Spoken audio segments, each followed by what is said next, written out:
You know, as a public servant, huwag na yung servant kasi that's a cliche that is often used.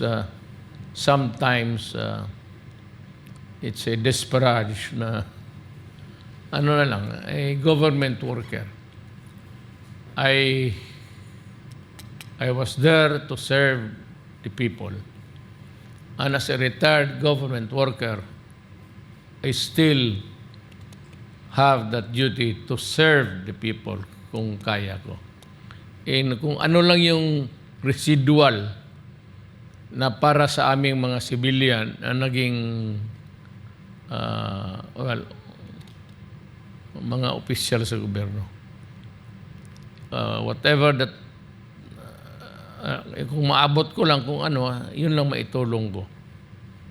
But I think this one is where I can makadiretso ako sa tao at sasabihin ko the issues prevailing now, and it behooves upon me to explain to the people kung ano itong mga issues na ito